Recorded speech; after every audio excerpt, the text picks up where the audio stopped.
I think self-defense was the main reason that I started karate. Since being a young teenager in the early 60s, I was fascinated by this mystical Japanese art of karate. However, there was no karate schools in my hometown of Hartlepool, so I studied judo. After a year or so, I started playing rugby and dropped the judo, but I still had that ambition to learn karate. When I was around 20, I was working in Middlesbrough, and a colleague went to the Middlesbrough Budokan Karate Club. I went along with him, and I was instantly hooked. My early instructors influenced me in various ways, different ways really. The first one was Fred Kidd at the Middlesbrough Budokan Club in '67. He was a tough ex-soldier, ex-boxer, ex-judo man who took up karate with Tatsu Suzuki.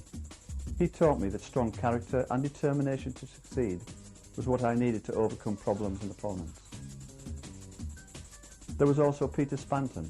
He used to visit the club on weekend courses. He was a second dan then, and I was in awe of his phenomenal kicks, and obviously I tried to emulate him. And this is why I think I've got a good range of kicks. I took my third kyu under him in 1970, and he was a hard taskmaster. However, he did show me what could be achieved technically if you train hard. Then there was Tommy Morris, who I trained with in 1968.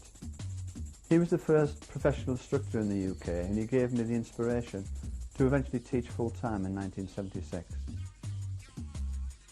When I joined the Terra Karate Kai in 1977, this is when I started training with Sensei Doug James. His style of teaching helped me tremendously, and technically in the areas of kata and pre-range sparring, I credit all my high standards really to his style of teaching.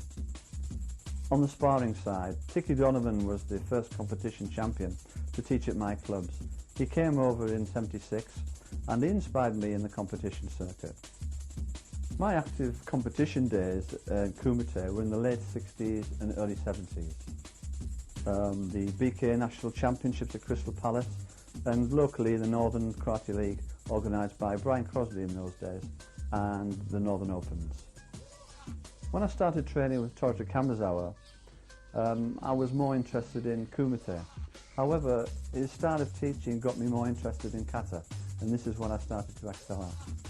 I won the Terra Nationals in 1980, and the same year, as a group, we were the Cumbria School of Karate in those days, we came away with record medals in kata and in kumite. When I was competing, my best competition katas were Pasai Niseshi.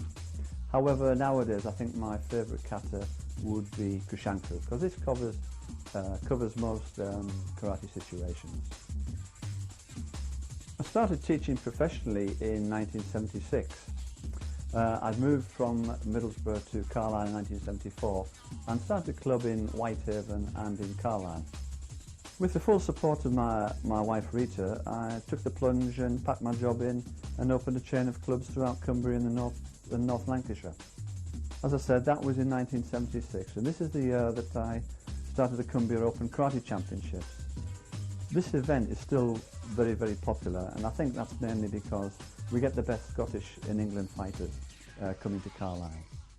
1976 was also the year that we started our residential courses. We used to go away for weekends and week-long courses. Initially we held them in West Cumbria, and then we went to the holiday centres, i.e. Pontins, Bushland, Centre Parks, etc. And occasionally we went abroad as well. I find these are excellent for concentrating on specific areas of training, but also very, very good socially and developing friendships within the clubs. In 1977 we joined the Terra Karate Kai as a group. I used to travel to London on weekends for private lessons with Peter Spanton, and then to Birmingham with Toru Kamizawa. This is when we joined Toru's association. Chojinkai was established in 1980. I had around about a dozen clubs, all with different names, and I wanted to bring them all under one banner. Chojin means mighty group, or more loosely translated to karate, super force group.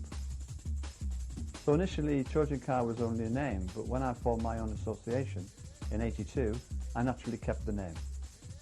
As time went by, Chojinkai has developed into a system, but I still regard the style as Wadaroo because I still teach 80 to 90% of what Kamizawa taught me, i.e. basic kata pre-range sparring.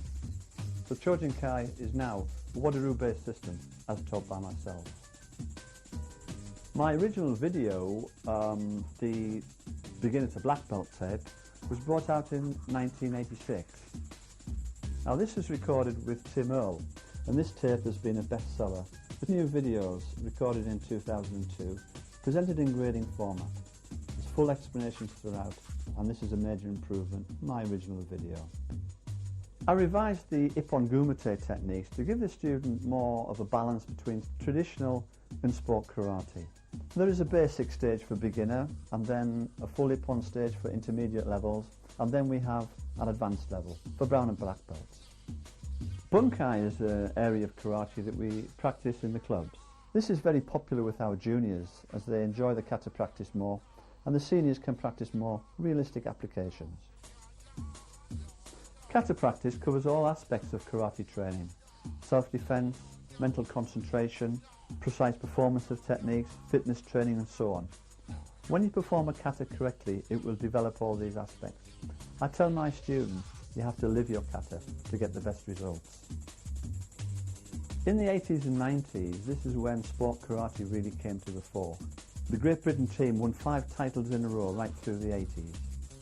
Visiting instructors who helped me with this sport aspects were, apart from Tiki Donovan of course, in 1976, Eugene Codrington, Tim Stevens, David Coulter, Dick Charles, and now of course Wayne Otto still teaches regularly for my group. I think sport karate is very good, particularly for morale in the clubs, and this is why I originally got involved with the refereeing after I stopped competing myself. I wanted to make sure that my students knew the rules when they started competing, and this was the start of something that was to span over 20 years. I started refereeing in 1982, and I got my first qualification English National Judge in 1983.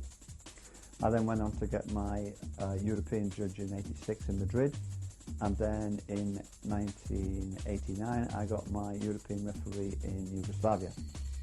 I then got into the world circuit in 1992 in Spain. Refereeing, I think, gave me an opportunity to give something back to karate, an activity that is a way of life for me and has given my family a good quality of living. I've been lucky enough to travel all over Europe refereeing for the European Karate Federation Junior and Senior Championships. As a world official, I've travelled to Malaysia, South Africa, and my most memorable, I think, must be Rio de Janeiro, when I achieved my world referee qualification in '98. After over 20 years at the top, I thoroughly enjoy the actual participation part of refereeing, adjudicating top athletes and of course getting it right. My family have been very supportive in my karate career. My wife Rita, although in the background most of the time, helps with administration, and she's also the association licensed registrar and secretary. My 2 sons Stephen and Michael were brought up in karate, attending the summer courses as small children and then training themselves both to purple belt level. They've both chosen careers involving sport and fitness, and they're working in leisure management. My main motivation, I think, after being involved in the martial arts for over 40 years, is teaching people. However, my own training is not based around karate, but geared to training in the gym. I try to get there about 2-3 times a week to keep up my own fitness levels so that I can continue to demonstrate technique correctly and efficiently. I keep my karate practice to when I'm teaching. That way I can still have that buzz when I perform techniques, keeps me fresh, and of course occasionally join in classes with the black belt. VMA stands for Video Martial Arts International, and this was formally started in 1988. But I first met my business partner Tim Earle in '86 when he produced for me the Beginner to Black Belt video that I referred to earlier. With Tim's media experience coupled with my martial arts, we developed VMA into Britain's top producer of martial arts videos, with well over 100 titles. I will emphasise martial arts as opposed to just karate, because we've covered taekwondo, kung fu, Thai boxing, judo, jiu-jitsu, as well as other world's top exponents. VMA opened a new world for me, if you like, and that is one of the media. Apart from martial arts, we've produced programmes for BBC, ITV and Sky, and worked with some very interesting people and sportsmen. The most memorable, I think, was Barry McGuigan when we went down to his house to record him for a VMA magazine in the late 80s. I thought he was a very interesting guy and a phenomenal puncher. The other, I think, is Norman Wisdom when we went to his home in the Isle of Man to produce a charity fundraising video. I found him very funny and I found that quite entertaining. The standard of the students in my clubs are very high, and I think the reason for this, or the main reason for this, is that I've always conducted the gradings myself. Gradings from beginner through to purple belt are held in the club and conducted by myself or someone appointed by me, and the club instructor always sits alongside as well. Brown and black belt gradings are held quarterly on an association basis, with myself and senior black belts making up the panel. By involving the instructors at this level, at the club and also the association, it gives them a better understanding of what my ideals are, and I think continuation of our high standards. All my senior black belts started with me in the beginner courses 15, 20, 25 years ago. And I feel very proud that when I see them still training, teaching and passing on knowledge to their students, and actively involved in association activities as well. My role within Chojinkai now is that of chairman and chief instructor, with the senior instructors taking an active role in the day-to-day running of the clubs. I have many competent senior black belts behind me. They all have their own forte, whether it's traditional or sport karate, and it gives the group a broad basis. So Chojinkai for now and the future will go from strength to strength. I think Chojinkai has been successful because I've always been honest and straight with people. They know what is expected of them. I've set the standards in Chojinkai. All my senior students know these standards because they have all trained with me from the beginning. They accept as the norm what we do now, so they have good standards and transfer these standards to their own students. This maintains a high standard within Chojinkai. My advice to students how to get better? Well, I would think train hard, recognise a bad technique and improve it, accept when they're wrong, when indeed they are wrong. You should always strive for perfection, although you may never achieve it. Always have a positive attitude of mind. Have confidence. Understand the value of friendship.